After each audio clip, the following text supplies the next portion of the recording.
Hello दोस्तों, नमस्कार। स्वागत है आप सभी का टेक्निकल आरपीएम के यूट्यूब चैनल में। दोस्तों, इस वीडियो में हम लोग मैकेनिकल के तहत टर्नर फीटर के पूछे गए विभिन्न प्रश्नों को देखेंगे, जो विभिन्न परीक्षाओं में पूछे गए क्वेश्चंस हैं या फिर पूछे जाने की संभावना है। जैसे assistant loco pilot, ordnance factory, NTPC, DMRC, UPRBNL, HL, boring technician, ISRO and other technician exam में पूछे जाने की संभावना है। दोस्तों यह प्रैक्टिस सेट नंबर 29 है। और दोस्तों, इससे पहले की वीडियो आप लोगों ने नहीं देखा है तो डिस्क्रिप्शन में लिंक दिया हुआ है, वहाँ से आप देख सकते हैं। दोस्तों चैनल से जुड़े रहने के लिए चैनल को सब्सक्राइब करें, वीडियो को लाइक करें और अपने दोस्तों को शेयर करें। दोस्तों चलिए स्टार्ट करते हैं practice set number 29। Question number 1 है, इनमें से किस धातु में या धातु से तार खींचे नहीं जा सकते। इनमें से किस धातु से तार नहीं खींचे जा सकते।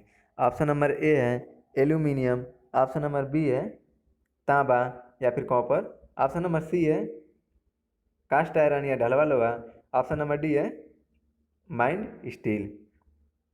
दोस्तों ऑप्शन नंबर ए जो है एल्यूमिनियम, ऑप्शन बी है तांबा और ऑप्शन नंबर डी है मृदु इस्पात। दोस्तों यह तीनों से तार इसको तार में रूप में परिवर्तित किया जा सकता है, लेकिन ढलवा लोहा को दोस्तों इसको नहीं किया जा सकता। तो इसमें से पूछा है कौन नहीं है, तो ऑप्शन नंबर सी सही हो जाएगा इसका, कि ढलवा लोहे से तार नहीं बनाया सकता। दोस्तों यानी कि कास्ट आयरन से तार नहीं बनाया सकता, क्योंकि सर दोस्तों यह इसमें भंगुरता का गुण बहुत ज़्यादा होता है, इसलिए इसको तार के रूप में नहीं बनाया जा सकता। इसका जो सही आंसर हो जाएगा ऑप्शन नंबर सी ढलवा लोहा। नेक्स्ट क्वेश्चन है क्वेश्चन नंबर 2, एक आदर्श चक्र A60J6B के लिए स्तंभों का मिलान करें। सूची 1 को सूची 2 से मिलान करना है। सूची 1 में दिया है grade, grain size, type of abrasive, number of structure. और जो सूची 2 में दिया है दोस्तों, वह है कोटि, तंतु का आकार, अपघर्षण के प्रकार और संरचना। तो इसका जो मिलान होगा दोस्तों, वह ए जो है ग्रेड, यानी ग्रेड जो है वह अब जे हो से मैच करेगा, यानी कि ग्रेड जो है वह अपघर्षण का प्रकार हो जाएगा, यानी कि इसका ये ए हो जाएगा। और ग्रेन साइज जो है दोस्तों यह इसका बी हो जाएगा, यानी कि तीसरा जो है ये तीसरा ए हो जाएगा, अपघर्षण का प्रकार ग्रेड हो जाता है, और तंतु का आकार यानी कि ग्रेन साइज हो जाता है, यानी कि यह दोस्तों बी हो जाएगा। और सी में हो जाएगा दोस्तों, यानी कि यह सी हो जाएगा, और डी का चौथा हो जाएगा, यानी कि number of type of abrasive A को इंगित करता है। जो ए से है तो वह एल्युमिनियम ऑक्साइड हो जाएगा, और ग्रेन साइज जो 60 का है, तो यह दोस्तों 60 में जो आता है वह मीडियम आता है। और टाइप ऑफ एब्रेसिव में कोड क्या कर जाएगा, ग्रेड हो जाएगा। दोस्तों ग्रेड जो है वह जो ग्रेड इंगित किया जाता है लेटर साइज में, वह 1 से लेकर जेड तक रहता है। तो उसमें जे जो है वो दोस्तों वह जे भी मीडियम में आता है दोस्तों। और नंबर ऑफ स्ट्रक्चर जो है तो वह 6 है दोस्तों। तो यह संरचना की संख्या है दोस्तों। नेक्स्ट क्वेश्चन है दोस्तों क्वेश्चन नंबर 3, BIS के अनुसार कुल होल बनते हैं। BIS के अनुसार कुल कितने होल बनते हैं। तो ऑप्शन नंबर ए है 400, ऑप्शन नंबर बी है 300, ऑप्शन नंबर सी है 450, ऑप्शन नंबर डी है 350। तो BIS के अनुसार जो दोस्तों कुल होल बनते हैं, होलों की संख्या वह 450 होती है दोस्तों। ऑप्शन नंबर सी इसका सही आंसर हो जाएगा। नेक्स्ट क्वेश्चन है क्वेश्चन नंबर 4, गेट वाल्व का उद्देश्य निम्नलिखित में से किस दिशा में पानी प्रवाहित होने देना है। ऑप्शन नंबर ए है रेडियल, ऑप्शन नंबर बी है सीधी रेखा में, ऑप्शन सी है समकोण में, या फिर ऑप्शन नंबर डी है कोणीय में। तो दोस्तों इसका जो सही आंसर हो जाएगा वो हो जाएगा सीधी रेखा में, यानी कि गेट वाल्व जो है वह सीधी रेखा में वाटर को प्रवाहित या फिर किसी भी पदार्थ को प्रवाहित करने के लिए काम करता है। ऑप्शन नंबर 20 का सही आंसर हो जाएगा। क्वेश्चन नंबर 5 जो है, एक रफ मिल किए गए वर्कपीस पर सतह को सुधारने के लिए फिनिश कट दिया जाता है। कटिंग पैरामीटर पर कौन कौन से एडजस्टमेंट आवश्यक हैं। यानी कि एक रफ मिल किए गए वर्कपीस पर सतह को सुधारने के लिए फिनिश कट दिया जाता है, कटिंग पैरामीटर पर कौन कौन से एडजस्टमेंट आवश्यक हैं? ऑप्शन नंबर ए है कटिंग गति, फीड दर तथा कट की गहराई कम करना। ऑप्शन नंबर बी है फीड की दर, कट की गहराई तथा कटिंग दर को बढ़ाना। ऑप्शन सी है फीड की दर तथा कट की गहराई को बढ़ाना तथा कटिंग गति को कम करना। या फिर ऑप्शन नंबर डी है कटिंग गति को बढ़ाना तथा फीड दर और उसकी गहराई को कम करना। तो दोस्तों इसका जो सही आंसर हो जाएगा वह हो जाएगा यानी कि फीड दर तथा कट की गहराई को बढ़ाना तथा कटिंग गति को कम करना, यानी कि इसका जो सही आंसर हो जाएगा वो हो जाएगा दोस्तों फीड दर तथा ये ऑप्शन नंबर सी फीड की दर तथा कट की गहराई को बढ़ाना तथा कटिंग गति को कम करना होता है। नेक्स्ट क्वेश्चन है दोस्तों क्वेश्चन नंबर 6 कैम शाफ्ट को लुब्रिकेशन पहुंचाता है। कैम शाफ्ट को लुब्रिकेशन पहुंचता है किसके सहारे? पाइप के सहारे। ऑप्शन नंबर बी है ड्रिप लुब्रिकेशन के सहारे। ऑप्शन नंबर सी है स्प्लैश से। ऑप्शन नंबर डी है ऑयल गैलरी से। दोस्तों इसका जो सही आंसर हो जाएगा वो हो जाएगा यानी कि कैम शाफ्ट को लुब्रिकेशन पहुंचता है वह ऑयल गैलरी के माध्यम से पहुंचता है, यानी कि ऑप्शन नंबर डी इसका सही आंसर हो जाएगा। नेक्स्ट क्वेश्चन है क्वेश्चन नंबर 7 गाड़ी का वास्तव में वजन उठाती है। गाड़ी का वास्तव में वजन उठाती है। ऑप्शन नंबर ए है टायर। ऑप्शन नंबर बी है ट्यूब। ऑप्शन नंबर सी है ट्यूब में भरी हवा। या फिर ऑप्शन नंबर डी है वायर स्पोक। तो दोस्तों इसका जो सही आंसर हो जाएगा वो हो जाएगा यानी कि ट्यूब में भरी हवा जो गाड़ी का वास्तव में जो होता है वह वजन उठाती है। नेक्स्ट क्वेश्चन है दोस्तों PERT निम्नलिखित समय का अनुमान है। PERT निम्नलिखित समय का अनुमान है। ऑप्शन नंबर ए है एक समय का अनुमान। ऑप्शन बी है 2 समय का अनुमान। ऑप्शन 3 है 3 समय का अनुमान। या फिर ऑप्शन नंबर 4 है या फिर 4 समय का अनुमान। तो दोस्तों इसका जो सही आंसर हो जाता है वह मतलब PERT जो है 3 समय का अनुमान बताता है दोस्तों। नेक्स्ट क्वेश्चन है क्वेश्चन नंबर 9 सोनार अधिकांशतः प्रयोग में लाया जाता है। ऑप्शन नंबर ए अंतरिक्ष यात्रियों द्वारा। ऑप्शन नंबर बी है डॉक्टरों द्वारा। ऑप्शन नंबर सी इंजीनियरों द्वारा। या फिर ऑप्शन नंबर डी नौ संचालकों द्वारा। दोस्तों जो सोनार है सोनार एक यंत्र है वह दोस्तों उसका प्रयोग दोस्तों नौ संचालकों द्वारा किया जाता है, यानी कि ऑप्शन नंबर डी समुद्र की गहराई मापने में नौ संचालकों द्वारा किया जाता है सोनार का प्रयोग। ऑप्शन नंबर डी इसका सही आंसर हो जाएगा। नेक्स्ट क्वेश्चन है क्वेश्चन नंबर 10 प्लम्ब बाब का उपयोग बताइए। प्लम्ब बाब का उपयोग बताइए। ऑप्शन नंबर ए है ऊर्ध्व स्पिरिट स्तर के लिए अधिक यथार्थ प्रतिस्थापन एवं अंकन में ऊर्ध्व वस्तुओं को नीचे स्थानांतरित करने हेतु। ऑप्शन नंबर बी देख लेते हैं दोस्तों क्षैतिज स्पिरिट स्तर के लिए अधिक यथार्थ प्रतिस्थापन एवं अंकन में क्षैतिज बिंदुओं को नीचे अंतरित करने हेतु। दोस्तों इसका ऑप्शन जो ये है वही सही होगा, यानी कि ऊर्ध्वाधर स्पिरिट स्तर के लिए अधिक यथार्थ प्रतिस्थापन एवं अंकन में उस ऊर्ध्वाधर बिंदुओं को नीचे स्थानांतरित करने हेतु दोस्तों प्रॉब्लम का उपयोग किया जाता है दोस्तों, यानी कि ऑप्शन नंबर इसका एक सही हो जाएगा। नेक्स्ट क्वेश्चन है दोस्तों क्वेश्चन नंबर 11 निम्नलिखित में से कौन सा प्रत्यक्ष मापन उपकरण है। निम्नलिखित में से कौन सा प्रत्यक्ष मापन उपकरण है। ऑप्शन नंबर ए है vernier caliper. Option number B है साइन बार। ऑप्शन सी है ऑडलेक कैलिपर। या फिर ऑप्शन नंबर डी है टेलीस्कोपिक गेज। तो दोस्तों इसमें पूछा है निम्नलिखित में से कौन एक प्रत्यक्ष मापन उपकरण है। दोस्तों प्रत्यक्ष मापन उपकरण और एक अप्रत्यक्ष मापन उपकरण होता है। प्रत्यक्ष मापन उपकरण में दोस्तों वह मेजरमेंट जो कि उसी इंस्ट्रूमेंट के सहारे लिया जाता है, किसी और के सहायता न लेकर केवल वही मेजरमेंट बता दे कि हाँ इतना mm है चाहे इतना सेंटीमीटर है, वह दोस्तों प्रत्यक्ष मापन होता है। और दोस्तों जो वह अप्रत्यक्ष मापन हुआ होता है जो माप ले करके किसी दूसरे के सहारे फिर दोबारा माप ले और उसके बाद उसका मूल्यांकन मतलब उसका मेजरमेंट बताया हुआ अप्रत्यक्ष मापन होता है। तो वर्नियर कैलिपर दोस्तों जो है वर्नियर कैलिपर में स्केल रहता है और वह प्रत्यक्ष माप करता है, मतलब एक बार में ही माप ले लेता है। और साइन बार और लेग कैलिपर और टेलीस्कोपिक गेज ये माप लेने के बाद स्केल पे रख कर इसका मापन किया जाता है। यानी कि option number B C D यह दो तीन जो है वह अप्रत्यक्ष है और ऑप्शन नंबर ए में जो वर्नियर कैलिपर है वह प्रत्यक्ष मापन उपकरण है। यानी कि ऑप्शन नंबर ए इसका सही आंसर हो जाएगा। वर्नियर कैलिपर एक प्रत्यक्ष मापन उपकरण है। नेक्स्ट क्वेश्चन है दोस्तों, क्वेश्चन नंबर 12। षटकोणीय सुसंकुलित संरचना वाला धातु है। षटकोणीय सुसंकुलित संरचना वाला धातु है। ऑप्शन नंबर ए है एल्यूमिनियम, ऑप्शन नंबर बी है लोहा, ऑप्शन नंबर सी है चांदी या फिर ऑप्शन नंबर डी है मैग्नीशियम। तो दोस्तों क्वेश्चन नंबर 12 का जो सही आंसर हो जाएगा वह हो जाएगा मैग्नीशियम। नेक्स्ट क्वेश्चन है दोस्तों, क्वेश्चन नंबर 13। इस धातु को तांबे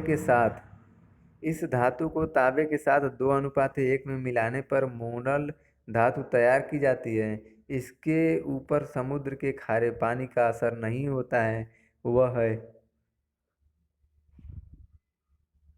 ऑप्शन ए है निकल, ऑप्शन बी है क्रोमियम, ऑप्शन सी है तांबा या फिर ऑप्शन नंबर डी है जिंक। तो दोस्तों इसका जो सही आंसर हो जाएगा वो हो जाएगा यानी कि निकल पे दोस्तों, निकल यानी कि ऑप्शन नंबर ए निकल पे दोस्तों वह इस धातु को तांबे के साथ 2:1 अनुपात में मिलाने पर मोनल धातु तैयार होती है। इसके ऊपर समुद्र के खारे पानी का असर नहीं होता है, वह दोस्तों निकल है। नेक्स्ट क्वेश्चन है question number 14। Vitrified bond wheel के सतह की गति विट्रीफाइड बॉन्ड व्हील के सतह की गति होनी चाहिए, यानी कितना होना चाहिए? तो 1990 RPM। ऑप्शन नंबर बी है 2090 RPM, ऑप्शन नंबर सी है 1530 RPM, ऑप्शन नंबर डी है 2100 RPM। तो विट्रीफाइड बाउंड का जो व्हील के सतह का नॉर्मली जो होता है RPM उसका, तो 1990 दोस्तों इसका RPM होता है, यानी कि ऑप्शन नंबर ए इसका सही हो जाएगा। RPM यानी कि राउंड पर मिनट। दोस्तों RPM चैनल का भी नाम है टेक्निकल RPM। नेक्स्ट क्वेश्चन है दोस्तों क्वेश्चन नंबर 15। बीमा की उच्च सीमा और निम्न सीमा का अंतर कहलाता है, यानी कि the difference between the upper limit and lower limit of A dimension is called, मतलब बीमा की उच्च तथा निम्न सीमा के अंतर को क्या कहा जाता है? ऑप्शन नंबर ए है basic size, option number B है फिट, ऑप्शन नंबर सी है वास्तविक आकार यानी कि एक्चुअल साइज, या फिर ऑप्शन नंबर डी है टॉलरेंस। तो दोस्तों अपर लिमिट और लोअर लिमिट के जो बीच का मान होता है वह दोस्तों उसे टॉलरेंस कहते हैं, यानी कि ऑप्शन नंबर डी इसका सही हो जाएगा दोस्तों। और टॉलरेंस दोस्तों दो प्रकार का होता है, एक यूनिलेटरल और एक दोस्तों बाईलेटरल।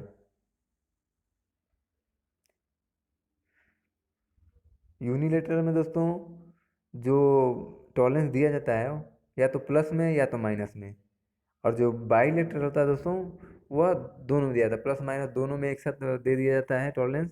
और जो लेकिन यूनिलेटरल में केवल एक ही साथ, या तो प्लस में एक बार में या तो माइनस में एक बार में, और बाईलेटरल में दोनों में एक साथ टॉलरेंस दे दिया जाता है। नेक्स्ट क्वेश्चन है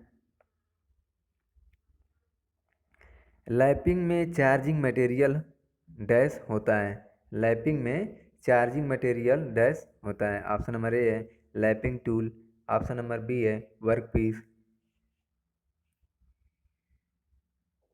ऑप्शन सी है lapping compound, option number D है एब्रेसिव कण। तो दोस्तों क्वेश्चन नंबर जो 16 का सही आंसर हो जाएगा वो हो जाएगा यानी कि लैपिंग में चार्जिंग मटेरियल एब्रेसिव कण होते हैं दोस्तों।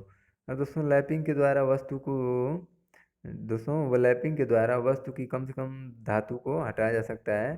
फॉर एग्जांपल दोस्तों लगभग 0.005 से दोस्तों 0.01 mm तक लैपिंग के द्वारा मटेरियल को हटाया जा सकता है दोस्तों।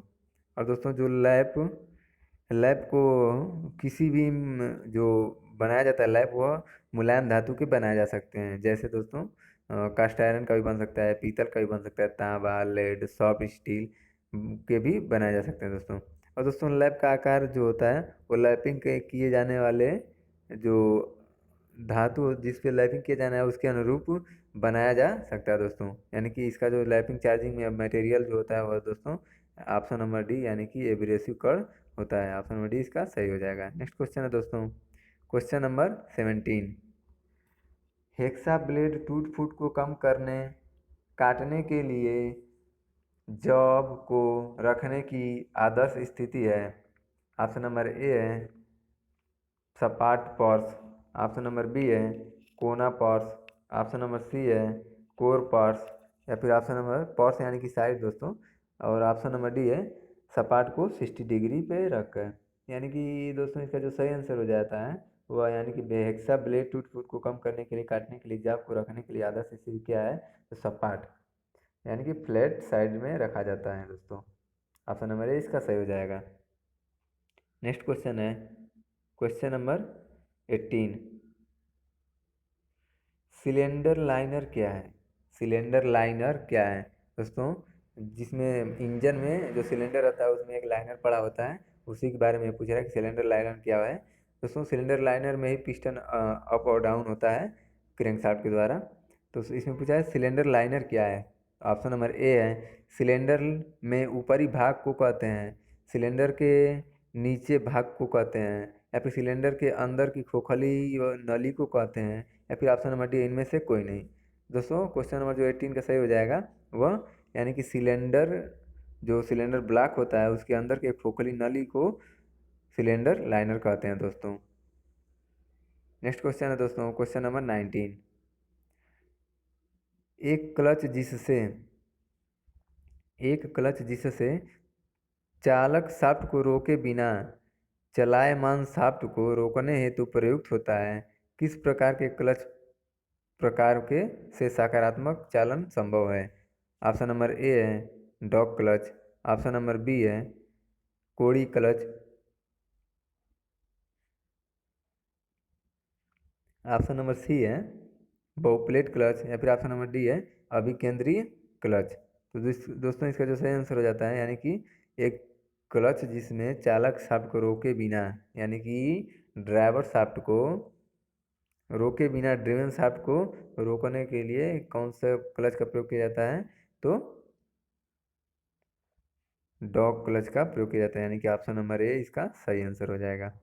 नेक्स्ट क्वेश्चन है दोस्तों क्वेश्चन नंबर 20। रेफ्रिजरेटर में खाद्य पदार्थ ताज़ा रखने हेतु सुरक्षित तापमान है। रेफ्रिजरेटर में खाद्य पदार्थ को ताज़ा रखने हेतु सुरक्षित तापमान कितना होना चाहिए, तो ऑप्शन नंबर ए है 4 डिग्री सेल्सियस, ऑप्शन बी है 8 डिग्री सेल्सियस, ऑप्शन सी है 0 डिग्री सेल्सियस, या फिर ऑप्शन नंबर डी है 10 डिग्री सेल्सियस। इसका जो सही आंसर हो जाएगा दोस्तों वो हो जाएगा यानी कि 4 डिग्री सेल्सियस पे रेफ्रिजरेटर में टेम्परेचर रखने पे खाद्य पदार्थ ताज़ा रखने की मतलब अधिक सुरक्षित रहता है दोस्तों। यानी कि ऑप्शन नंबर इसका ये जो सही आंसर हो जाएगा। नेक्स्ट क्वेश्चन है क्वेश्चन नंबर 21। किसी भारी वस्तु को उठाकर दूसरी जगह ले जाने के लिए निम्नलिखित का उपयोग करते हैं। ऑप्शन ए है ट्रक, ऑप्शन नंबर बी है जैक, ऑप्शन नंबर सी है फॉर्कलिफ्ट, या फिर ऑप्शन नंबर डी है लीवर। तो दोस्तों इसका जो सही आंसर हो जाएगा यानी कि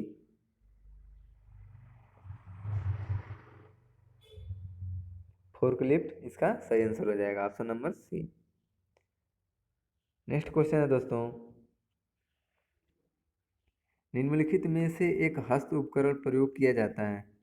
निम्नलिखित में से एक हस्त उपकरण प्रयोग किया जाता है जब एक गर्म वेल्डेड जाप को संचालित किया जाता है। ऑप्शन नंबर ए है hand screen, option number B है ग्लव्स, ऑप्शन नंबर सी है टोंग, या फिर ऑप्शन नंबर डी है अर्थ क्लैम्प। तो दोस्तों इसका जो सही आंसर हो जाएगा वो हो जाएगा ऑप्शन नंबर सी यानी कि टोंग का प्रयोग किया जाता है दोस्तों। नेक्स्ट क्वेश्चन है question number 23। Dial test indicator dash के सिद्धांत पर कार्य करता है। डायल टेस्ट इंडिकेटर किसके सिद्धांत पे कार्य कौन से सिद्धांत पे कार्य करता है? ऑप्शन है नट व बोल्ट के सिद्धांत पे, ऑप्शन नंबर बी है लीड व पिच के सिद्धांत पे, ऑप्शन सी है रैक एंड पिनियन के सिद्धांत पे, या फिर ऑप्शन नंबर डी उपयुक्त कोई नहीं।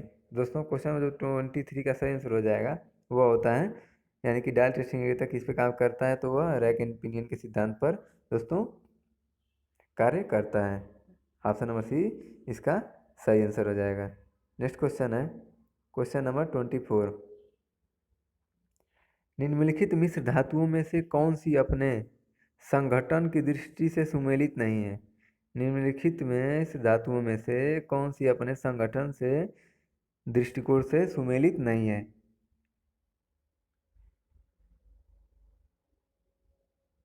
पीतल है, गन मेटल है, नाइक्रोम है और सोल्डर है। और दोस्तों यह किस में कौन मैच नहीं कर रहा है?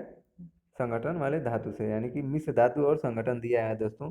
तो ऑप्शन नंबर ए में पीतल, तो पीतल तांबा तथा जस्ता दोस्तों यह सही है, यानी कि पीतल जो बनता है वह तांबा व जस्ता मिला के पीतल बनाया जाता है।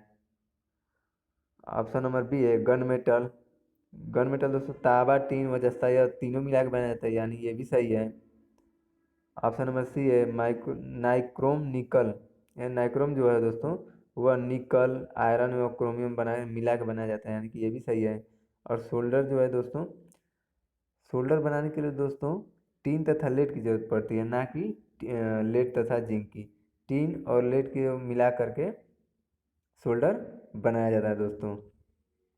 तो यानी कि ऑप्शन नंबर 24 का जो इसमें कौन सुमेलित नहीं है, तो ऑप्शन नंबर डी जो है वह सुमेलित नहीं है, यानी कि ये ऑप्शन नंबर डी गलत हो जाएगा दोस्तों। दोस्तों शोल्डर में जो लेड की मात्रा होती है वह 70% होती है, और दोस्तों जो इसमें टीन की मात्रा होती है, जिंक नहीं रहता है इसमें, टीन रहता है, तो इसमें 30% और लेड 70%। और दोस्तों नाइक्रोम में जो है वह जो है निकल, नाइक्रोम में निकल जो है दोस्तों वह 60% होता है, और दोस्तों इसमें आयरन जो है वह 24% होता है, और क्रोमियम जो है वह 16% होता है। और गन मेटल में दोस्तों तांबा जो होता है वह गन मेटल में तांबा 88% होता है, और 10% टीन होता है, और दोस्तों 2% तक जस्ता होता है। और दोस्तों पीतल की में बात की जाए तो पीतल में जो तांबा की मात्रा होती है वह 70 रहती है, और जस्ता इसमें जो रहता है वह 30 रहता है। तो इसका जो सही आंसर हो जाएगा, यानी कि सुमेलित नहीं है, तो option number D. Next question है दोस्तों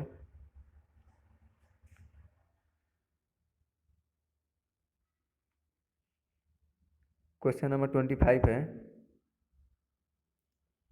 लेथ पर कैरिज क्यों दिया जाता है?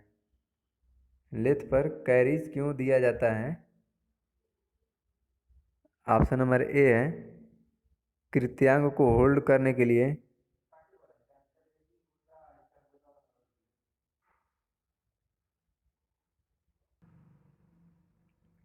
ऑप्शन नंबर बी है कर्तन औजार को होल्ड और भरड़ देने के लिए, ऑप्शन नंबर सी है स्थिर केंद्र को होल्ड करने के लिए, या फिर ऑप्शन नंबर डी है स्पिंडल गति को उल्टा करने के लिए। तो दोस्तों इसका जो सही आंसर हो जाएगा वो हो जाता है, यानी कि लेथ पर कैरिज क्यों दिया जाता है, तो वह कर्तन औजार को होल्ड और भरड़ देने के लिए प्रयोग किया जाता है दोस्तों। नेक्स्ट क्वेश्चन है क्वेश्चन नंबर 26।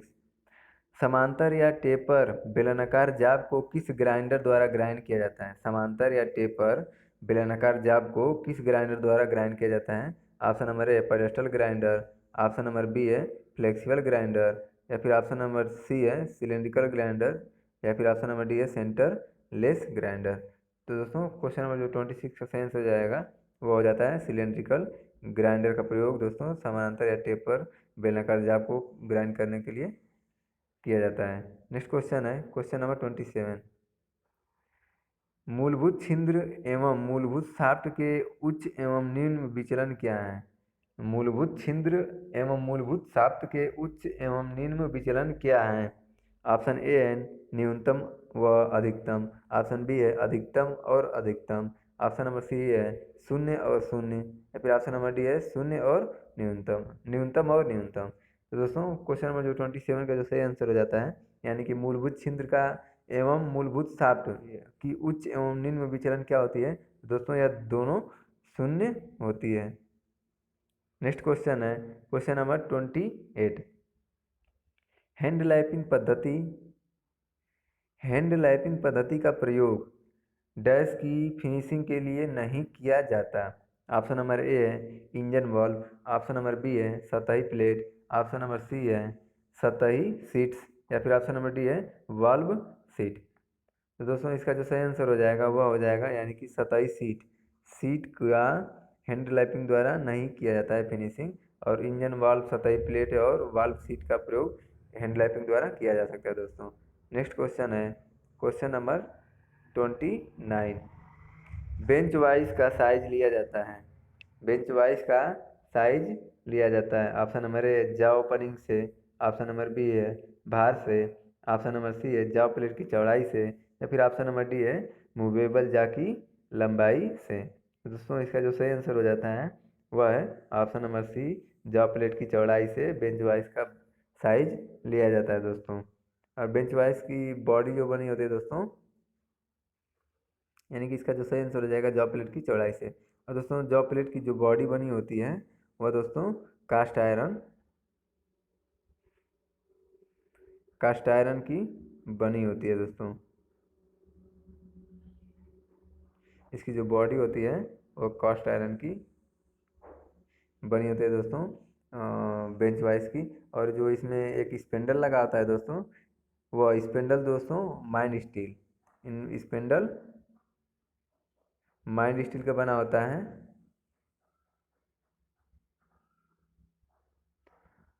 और दोस्तों जिसमें जो जॉ प्लेट यानी कि जो बेंच वाइज की साइज जिससे लिया जाता है यानी जॉ प्लेट की चौड़ाई से, तो जॉ प्लेट जो बना होता है दोस्तों वह जा प्लेट बना होता है, कास्ट स्टील से जॉ प्लेट बना होता है।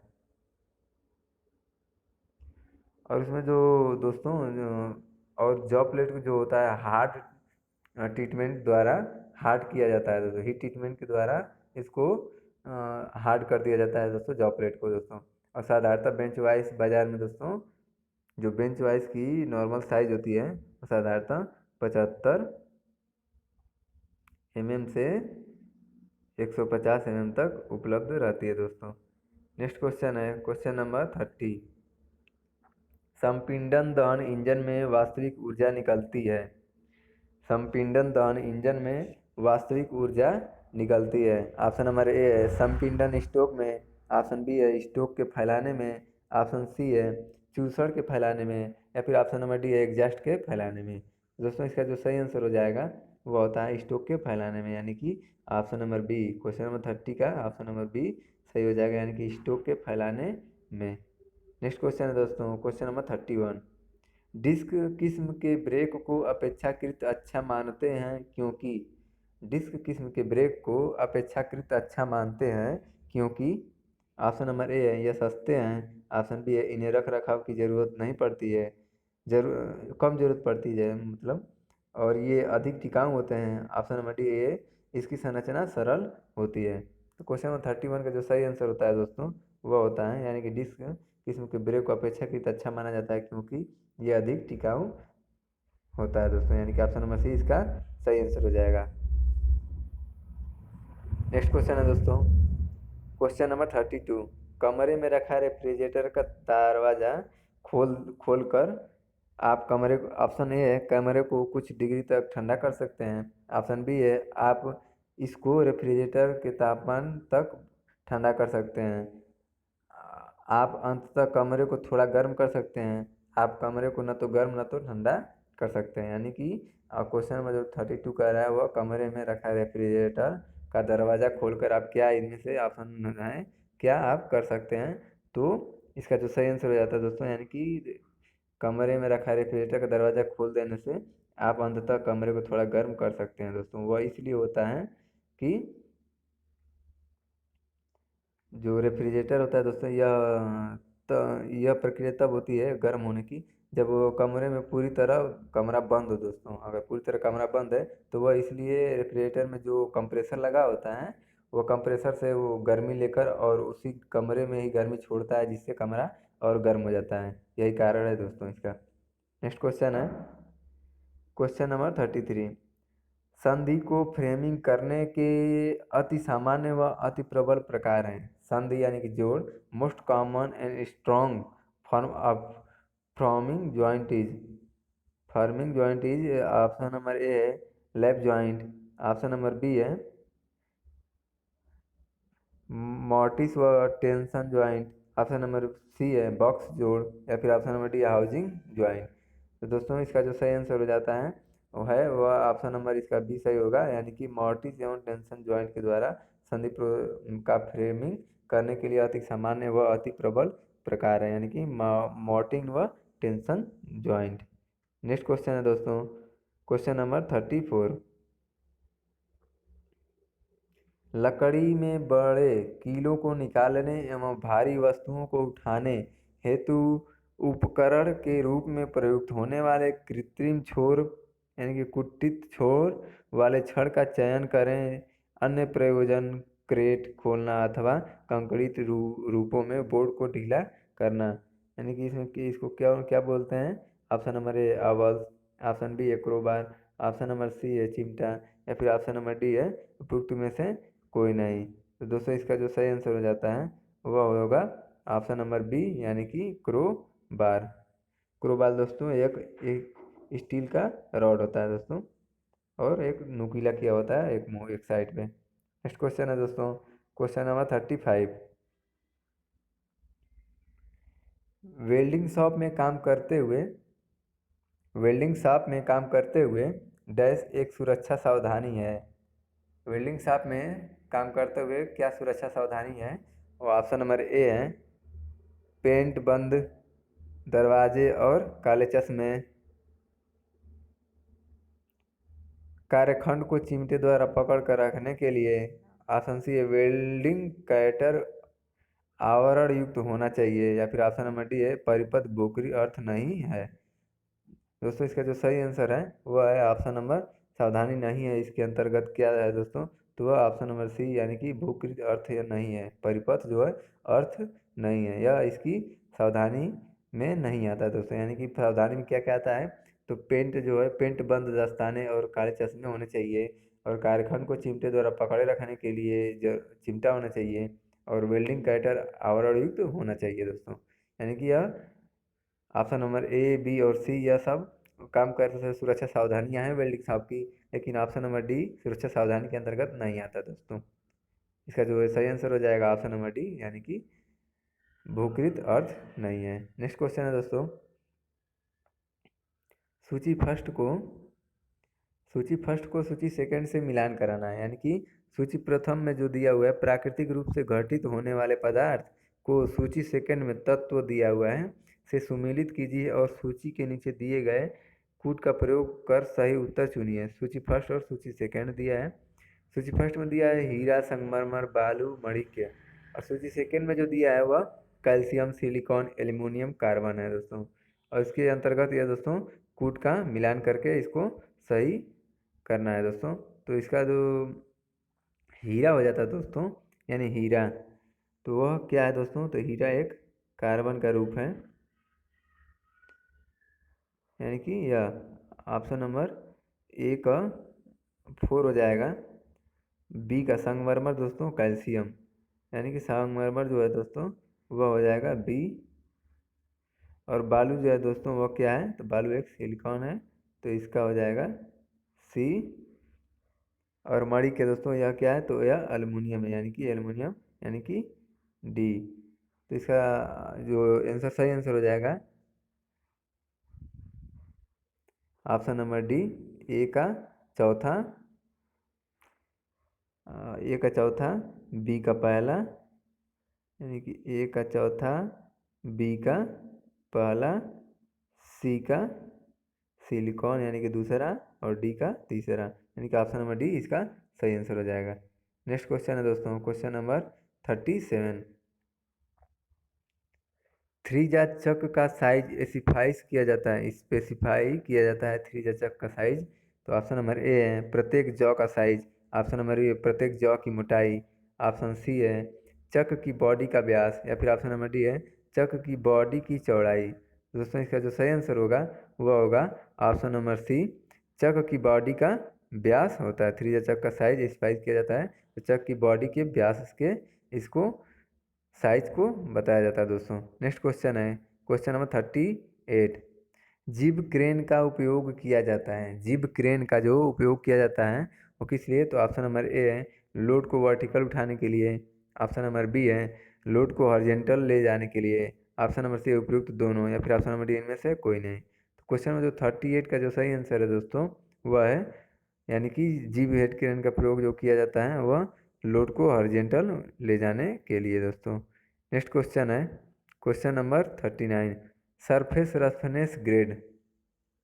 सरफेस रफनेस ग्रेड N10 के लिए निम्न में से N10 के लिए निम्न में से RA का मान प्रकट करता है। ऑप्शन नंबर ए है 6.3,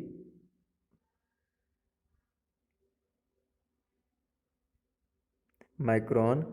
ऑप्शन नंबर बी है 50 माइक्रोन। ऑप्शन सी है 25 माइक्रोन, या फिर ऑप्शन नंबर डी है 12.5 माइक्रोन।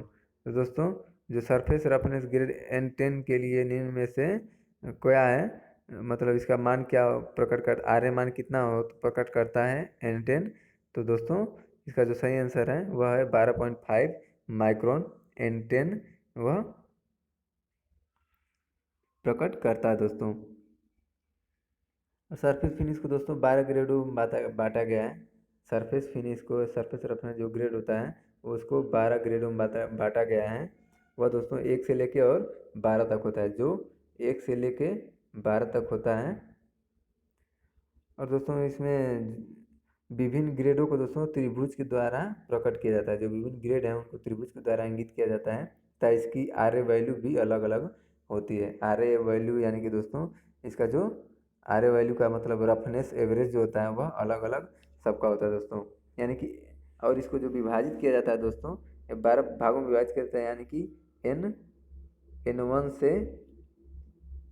N3 तक जो होता है दोस्तों उसमें जो यह त्रिभुजों द्वारा इंडिकेट किया जाता है दोस्तों उसमें, यानी कि 1 2 3 और 1 4 चार त्रिभुज द्वारा इंडिकेट किया जाता है, यह इसका हो जाता है। और इसका जो माइक्रोन में दोस्तों मान होता है N1 का जो माइक्रोन में मान है, 1 मिनट दोस्तों इसको थोड़ी देर बाद देखते हैं।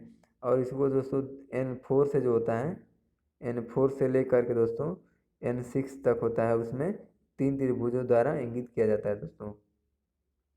और N7 से N8 जो N7 से N9 तक इसको इंगित किया जाता है, उसको दोस्तों 2 त्रिभुजों द्वारा इंगित किया जाता है। और N10 और N11 जो होता है दोस्तों उसको 1 त्रिभुज से अंकित किया जाता है दोस्तों। और उसके बाद जो N12 होता है दोस्तों उसको A से इंडिकेट किया जाता है दोस्तों। और जो सबसे छोटा होता है वह N1 होता है, जिसका जो माइक्रोन में होता है वो सबसे कम, यानी कि 0.0025 माइक्रोन होता है। और जो N12 होता है दोस्तों, N12 का दोस्तों, तो N12 का हो जाता है दोस्तों यह 50 माइक्रोन होता है दोस्तों, 50 माइक्रोन होता है। और दोस्तों जो रफनेस मान निकाला जाता है सरफेस फिनिश को ग्रेडों में बांटा गया है, तो उसमें एक आप देखे होंगे बुक में, यह त्रिभुज के सहारे ऐसे बना करके इसमें यहाँ पे कुछ मान दे दिया जाता है। यहाँ पे बी हो जाता है, बी रहता है, यहाँ पे सी रहता है, यहाँ पे डी, और यहाँ पे ई, और यहाँ पे ए। तो दोस्तों यह पूछ लेता है कभी कभी एग्जाम में कि इसमें चित्र में दिखाया हुआ ए किसको इंगित करता है, ई किसको इंगित करता है, डी किसको इंगित करता है, सी या बी किसको इंगित करता है। तो दोस्तों आज हम आपको बताते हैं कि इसमें जो त्रिभुज में ये मान दिया रहता है सब में, इसमें दोस्तों, तो इसमें ऊपर ए रहता है, इधर सी रहता है, यहाँ पे डी रहता है, यहाँ पे ऊपर रफनेस मान ए रहता है, और ई जो होता है दोस्तों वह मशीनिंग अलाउंस होता है। तो इसमें दोस्तों ए की बात किया जाए दोस्तों, तो ए होता है दोस्तों रफनेस मान होता है। यहाँ पे ए जो ए इंगित करता है वह रफनेस मान को इंगित करता है। और यहाँ पे जो बी इंगित करता है दोस्तों, बी वह दोस्तों ट्रीटमेंट या कोटिंग, जो कौन सी कोटिंग का प्रयोग किया जा रहा है सरफेस फिनिश में, वह कोटिंग को इंगित करता है। और जो सी होता है दोस्तों, यानी कि सी यानी कि यह नीचे, यह दोस्तों सैंपल की लंबाई, मतलब कितना है उसकी लंबाई, उसको इंगित करता है। और जो इसमें यहाँ पे डी दिया है दोस्तों, वह डी जो ले की दिशा होती है उसको इंगित किया करता है डी के द्वारा। और जो इसमें ई दिया है दोस्तों, ई को दोस्तों मशीनिंग अलाउंस इंगित किया जाता है। ई के द्वारा मशीनिंग अलाउंस इंगित किया जाता है। एक बार और रिपीट कर देते हैं दोस्तों। ए को रफनेस मान के लिए, बी को ट्रीटमेंट या कोटिंग के लिए, और सी को दोस्तों सैंपल के लिए, सैंपल की लंबाई लेंथ, सैंपल ऑफ लेंथ, और डी जो है ले की दिशा, और ई जो है दोस्तों मशीनिंग अलाउंस इंगित करता है दोस्तों। तो इसका जो सही आंसर हो जाएगा, यानी कि रेफरेंस मान N10 का जो होता है वह 12.5 होता है दोस्तों। और यह दोस्तों ऑप्शन नंबर ए जो दिया है 6.3 माइक्रोन जो होता है दोस्तों, वह दोस्तों 6.3 जो होता है वह N9 का होता है। और इसमें जो 50 माइक्रोन दिया है दोस्तों, ऑप्शन नंबर बी में 50 माइक्रोन जो दिया है वह दोस्तों N12 का होता है। और जो इसमें 25 माइक्रोन जो दिया है दोस्तों, 25 माइक्रोन, वह N11 का आर ए वैल्यू होता है दोस्तों। नेक्स्ट क्वेश्चन है क्वेश्चन नंबर 40। आंतरिक थ्रेड डैश के द्वारा काटे जाते हैं। आंतरिक थ्रेड किसके द्वारा काटे जाते हैं? ऑप्शन नंबर ए है टैप, ऑप्शन बी है डाई, ऑप्शन सी है रीमर, ऑप्शन नंबर डी है थ्रेड चेंजर। तो दोस्तों इसका जो सही आंसर हो जाएगा वह, यानी कि आंतरिक थ्रेड जो काटने के लिए दोस्तों टेप का प्रयोग किया जाता है। और ऑप्शन नंबर ए इसका सही आंसर हो जाएगा। टेप का प्रयोग किया जाता है इंटरनल थ्रेड काटने के लिए। इंटरनल थ्रेड काटने के लिए टेप का प्रयोग किया जाता है दोस्तों। और दोस्तों जो टेप होते हैं हैंड टेप, और दो प्रकार के टेप होते हैं, यानी कि एक हैंड टेप होता है, एक मशीन टेप होता है दोस्तों। हैंड टेप की बात किया जाए दोस्तों, तो हैंड टेप में 3 प्रकार के टेप आते हैं। पहला होता है टेपर टेप, दूसरा होता है इंटरमीडिएट टेप, और तीसरा होता है बॉटमिंग टेप। तो दोस्तों इसको पहचानने के लिए, चाहे या फिर टैपिंग करने के लिए, जो पहले टेपर टैप या प्रथम टैप बोलते हैं इसको, इसको प्रथम टैप, इसको द्वितीय टैप, और दोस्तों इसको तृतीय टैप बोलते हैं या बॉटमिंग टैप बोलते हैं दोस्तों। तो इसको जो टेपर टैप का जो एंगल होता है, थ्रेड का एंगल 2 से 3 चूड़ियों का, नीचे वाली चूड़ियों का, वह 4 डिग्री होता है। और जो सेकेंड टैप या इंटरमीडिएट टैप होता है दोस्तों, उसका 10 डिग्री होता है। और जो बॉटमिंग या थर्ड टैप हो जाए दोस्तों, उसका 20 डिग्री होता है। तो इसका जो सही आंसर हो जाएगा क्वेश्चन का, क्वेश्चन नंबर 40 का, ऑप्शन नंबर ए टैप। टैप का प्रयोग आंतरिक थ्रेड काटने के लिए किया जाता है। नेक्स्ट क्वेश्चन है दोस्तों क्वेश्चन नंबर 41। स्नेहक का जमाव बिंदु घटाने के लिए प्रयोग किया जाता है।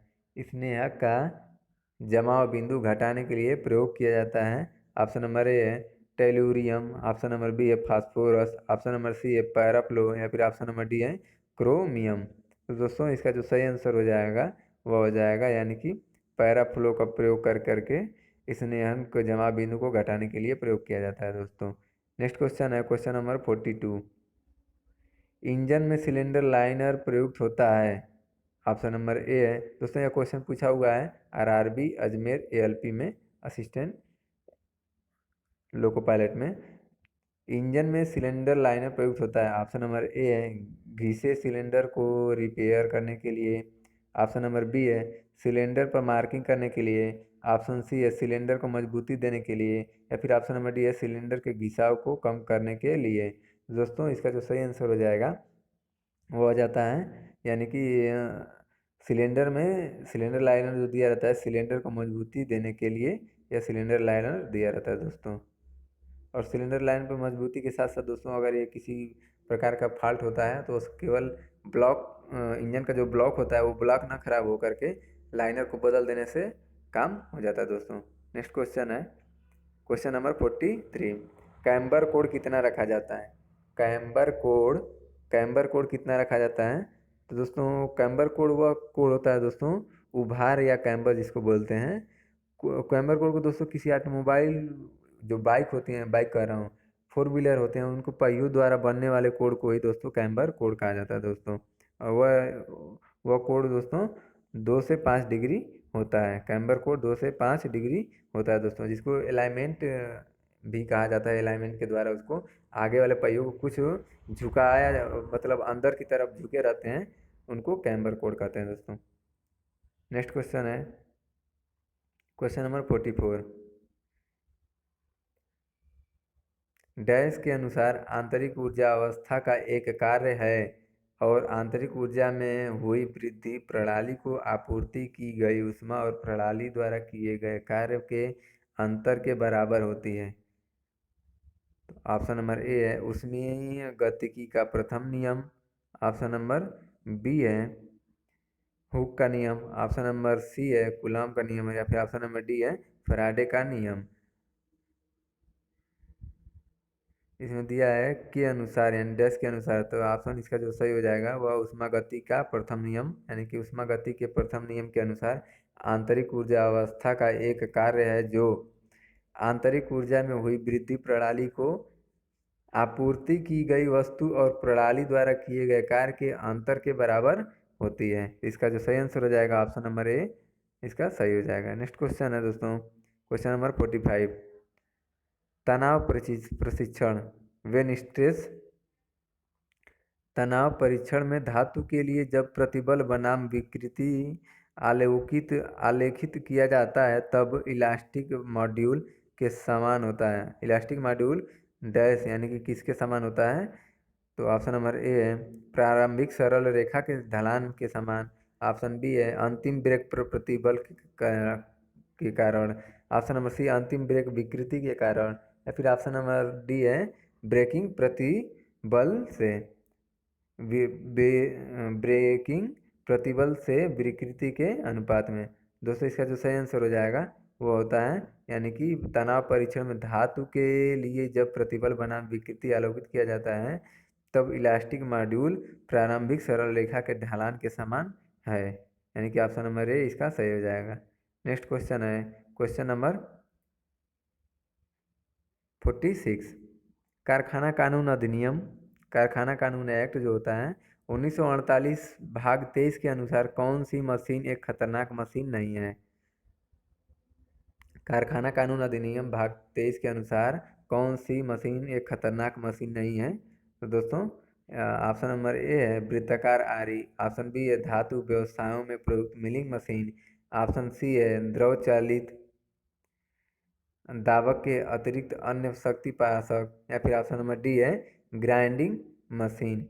तो इसका जो क्वेश्चन नंबर 46 का जो सही आंसर हो जाएगा दोस्तों वह है, यानी कि ग्राइंडिंग मशीन कारखाना कानून अधिनियम 1948 भाग 23 के अनुसार एक खतरनाक मशीन नहीं है। और यह सब धातु व्यवसाय में प्रयुक्त मिलिंग मशीन वृत्ताकार आरी और दावक दहन में दावक शक्ति ये सब खतरनाक मशीनें हैं, लेकिन ग्राइंडिंग मशीन उसके अंतर्गत, यानी कि कारखाना कानून 1948 के अंतर्गत एक खतरनाक मशीन नहीं है ग्राइंडिंग मशीन। नेक्स्ट क्वेश्चन है दोस्तों कोल्ड चीजल हार्ड चीजल से कैसे भिन्न होती है? क्योंकि कोल्ड चीजल हार्ड चीजल से भिन्न होती है क्योंकि यह हार्ड और टेम्पर होती है। ऑप्शन नंबर बी है इसकी लंबाई अधिक होती है। ऑप्शन सी है इसकी लंबाई कम होती है, या फिर ऑप्शन नंबर डी है अलग अलग धातुओं की बनाई जाती है। तो क्वेश्चन नंबर जो 47 का जो सही आंसर हो जाएगा दोस्तों वह, यानी कि कोल्ड चीजल हार्ड चीजल से भिन्न होती है क्योंकि यह हार्ड और टेम्पर होती है।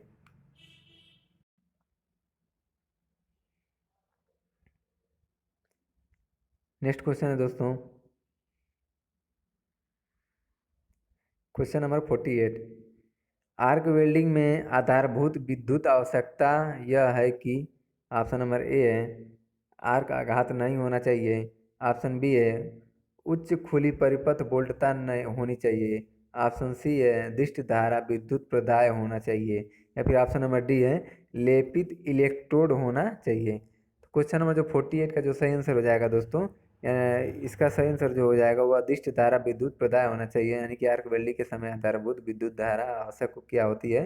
तो दिष्ट धारा जो है विद्युत के प्रदाय होनी चाहिए, यानी कि ऑप्शन नंबर इसका सी सही हो जाएगा दोस्तों।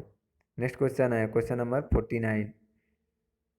निम्न में से कौन अलौह धातु है? निम्न में से कौन अलौह धातु है? ऑप्शन नंबर ए है माइंड स्टील। ऑप्शन बी है कास्ट लोहा cast iron. Option number C है उच्च कार्बन इस्पात, या फिर ऑप्शन नंबर डी है ब्रास। यानी कि निम्न में से कौन अलौह धातु नहीं है दोस्तों, तो वह हो जाएगा यानी कि तांबा दोस्तों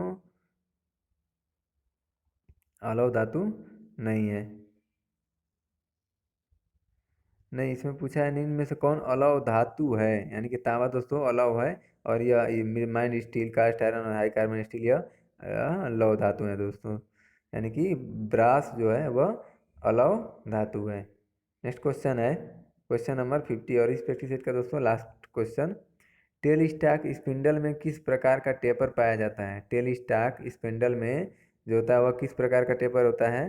तो ऑप्शन है जर्नो टेपर, ऑप्शन बी है मोर्स टेपर, ऑप्शन सी है ब्राउन या शार्प टेपर, या फिर ऑप्शन नंबर डी है उपयुक्त में से कोई नहीं। दोस्तों जो टेल स्टॉक स्पिंडल में टेपर दिया जाता है वह दोस्तों मोर्स टेपर होता है, यानी कि ऑप्शन नंबर बी इसका सही हो जाएगा, मोर्स टेपर। दोस्तों मोर्स टेपर का सर्वाधिक प्रयोग किया जाता है दोस्तों। और यदि दोस्तों मोर्स टेपर की बात किया जाए तो वह दोस्तों एम टी, यानी कि मोर्स टेपर 0 से लेकर के MT 7 तक, यानी कि 8 प्रकार के टेपर होते हैं। 0 से लेके 1 2 3 4 5 6 7 तक 8 प्रकार के टेपर होते हैं दोस्तों। 0 से लेके 7 यानी कि 8 प्रकार के टेपर होते हैं। और दोस्तों M0 की जो टेपर की लंबाई होती है वह 2 इंच होती है, और जो M7 की जो टेपर की लंबाई होती है दोस्तों वह 10 इंच होती है। और दोस्तों यदि टेपर स्लीव होता है के अंदर का अगर 0 नंबर का टेपर प्रयोग किया जा रहा है, इस टेपर स्लीव के अंदर अगर 0 नंबर का टेपर प्रयोग किया जाता है, और तो दोस्तों बाहर 1 नंबर का टेपर प्रयोग होगा। तो दोस्तों वीडियो अच्छा लगे तो लाइक करें, अपने दोस्तों को शेयर करें, और चैनल को सब्सक्राइब करें। तो दोस्तों मिलते हैं फिर अगले वीडियो में, तब तक के लिए वो दोस्तों धन्यवाद।